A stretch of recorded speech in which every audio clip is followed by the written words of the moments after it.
Iran ने एक ऐसा टेक्नोलॉजी यूज किया है जिसे दुनिया ने पहली बार इस्तेमाल होते देखा है और कहा जा रहा है कि ये टेक्नोलॉजी अभी भी किसी भी देश के पास नहीं है और ना ही किसी ने इसे इस तरह इस्तेमाल किया है। तो आखिर क्या है ये खतरनाक टेक्नोलॉजी? इस टेक्नोलॉजी का नाम है MARV। MARV यानी मैन्यूवरेबल री एंट्री व्हीकल। इसे समझना है तो एक लाइन याद रखो, ये बस गिरती नहीं, ये रास्ता खुद तय करती है। मतलब ये सिर्फ फिजिक्स फॉलो नहीं करती, ये अपने टारगेट तक पहुंचने के लिए खुद डिसीजन लेती है। अब समझते हैं स्टेप बाय स्टेप। जब कोई बैलिस्टिक मिसाइल लॉन्च होती है तो वो सीधी टारगेट पर नहीं जाती। पहले वो एटमॉस्फेयर को छोड़कर स्पेस तक जाती है, जहां ग्रेविटी और ड्रैग कम होता है। इस फेज को कहते हैं mid course phase.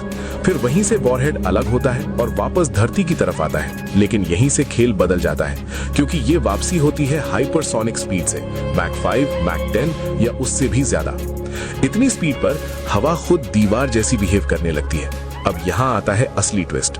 Normal warhead क्या करता है? वो सीधा नीचे गिरता है, एक फिक्स्ड ट्रेजेक्टरी पर, जिसे रडार आसानी से ट्रैक और प्रेडिक्ट कर सकता है। लेकिन MARV ऐसा नहीं करता। ये हवा में अपना रास्ता बदल सकता है, जिगजैग मूव कर सकता है और आखिरी सेकंड में टारगेट को एडजस्ट कर सकता है। यानी जहां डिफेंस सिस्टम सोचता है कि ये यहां गिरेगा, वो वहां नहीं गिरता। यही चीज इसे बेहद खतरनाक बनाती है।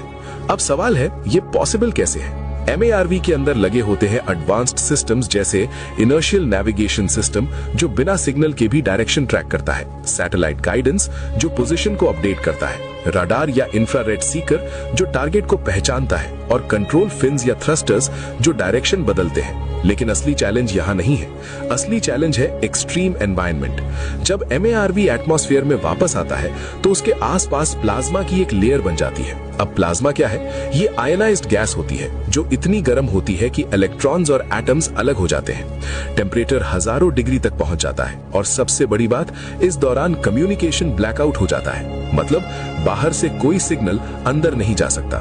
फिर भी MARV अपना रास्ता कंट्रोल करता है। यही है इसकी असली इंजीनियरिंग पावर। अब सोचो, अगर रडार उसे ठीक से ट्रैक ही नहीं कर पाए तो डिफेंस सिस्टम क्या करेगा?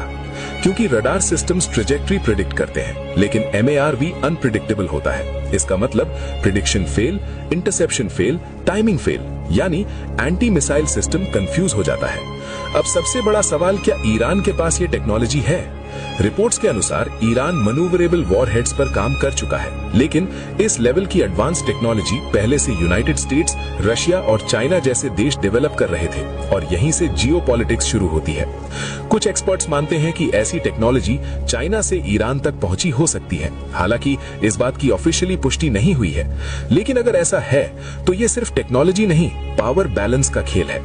तो क्या MARV दुनिया की सबसे खतरनाक टेक्नोलॉजी है? शॉर्ट आंसर, हाँ, क्योंकि इसमें है जबरदस्त स्पीड और साथ में इंटेलिजेंट गाइडेंस।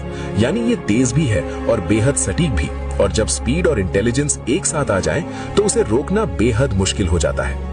अब असली सवाल ये है, चाइना और ईरान के पास और कौन कौन सी एडवांस टेक्नोलॉजीज हैं? क्या ये सिर्फ शुरुआत है, और क्या ऐसी खतरनाक टेक्नोलॉजी का इस्तेमाल भविष्य के युद्धों में किया जाना चाहिए, या फिर ये दुनिया को और ज्यादा अनस्टेबल बना देगा?